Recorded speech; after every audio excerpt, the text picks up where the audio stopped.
The train rattled down the tracks on a chilly evening, its windows fogged by the breath of tired passengers. Among the scattered crowd sat Daniel, a man in his late 30s, his dark eyes carrying the weight of sleepless nights and silent battles. He was a single dad, raising his 8-year-old daughter, Lily, entirely on his own since his wife's sudden passing 3 years ago. Life hadn't been kind to him. His work as a delivery driver barely paid enough to cover rent and Lily's school fees.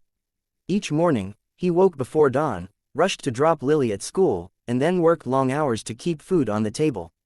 Still, no matter how drained he was, he never let his daughter see the cracks in his spirit. For her, he was strong. For her, he kept going. That night, Daniel was on the last train home after a long shift. His lunchbox was empty except for crumbs, his clothes smelled faintly of gasoline, and his hands were calloused from endless days on the road.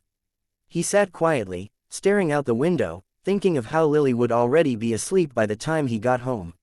He hated that. He hated missing bedtime stories, her soft giggles, and the way she hugged him tightly every night before drifting off.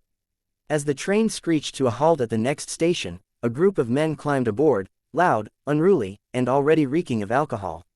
Their laughter echoed through the nearly empty car as they shoved each other and sprawled across the seats. Most passengers lowered their eyes, hoping not to draw attention. Among them was a young woman, no more than 23, sitting alone with a backpack on her lap. She wore a faded sweater, her hands gripping the straps nervously. Daniel noticed her the moment the men's voices grew louder, their eyes darting toward her like vultures circling prey. At first, it began with whispers and mocking laughter. One of them leaned too close, asking where she was headed, why she was alone. She looked away, her body tensing, but that only fueled their cruel amusement. Another tried to touch her arm, and she jerked back, her eyes wide with fear. Daniel's stomach tightened. He looked around. Every other passenger pretended not to see. Some stared at their phones, some kept their eyes glued to the floor. The silence was deafening, broken only by the men's taunts and the girl's trembling voice as she tried to say, "Please, leave me alone." Daniel's heart pounded in his chest. He thought of Lily. He imagined her, years from now, riding home from school, vulnerable and alone. What if no one stood up for her?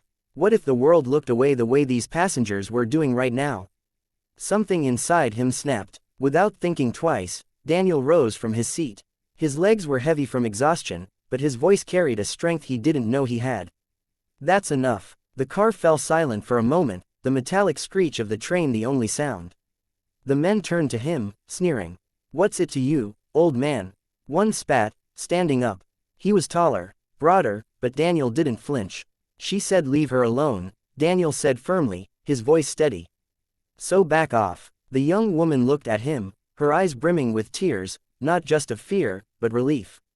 For the first time since they boarded, she wasn't alone. The men laughed, circling him like wolves. One shoved his shoulder. "Or what, you gonna fight us all?" Daniel swallowed hard. He had no weapon, no backup, nothing but his conviction. His hands shook, not from fear for himself, but from the thought of Lily. If he got hurt, who would take care of her? Still, he squared his shoulders. "If you want trouble," he said, locking eyes with the ringleader, "then you'll have to go through me first. But you're not touching her again." There was something in his tone, a quiet, unyielding fire, that made even the drunk men hesitate. For a long moment, no one moved. Then, one of the other passengers, emboldened by Daniel's courage, stood up. "He's right, leave her alone." Another followed, then another. Soon, the men realized the tide had shifted. Their arrogance cracked under the weight of dozens of eyes finally refusing to look away. Muttering curses, they stumbled back, exiting the train at the next stop with mocking laughs that didn't hide their retreat. When the doors closed, silence filled the car again. The girl was shaking, clutching her backpack. Daniel sat back down beside her, not too close, his voice gentle now. "Are you okay?" She nodded slowly, her lips trembling. "Thank you. I didn't know what to do." Daniel gave a small, tired smile. "You don't have to thank me. I just did what anyone should have done." But she shook her head. "No, nobody else moved, only you." Her words struck him deeper than she could have known. For so long, Daniel had felt invisible, just another tired worker the world overlooked.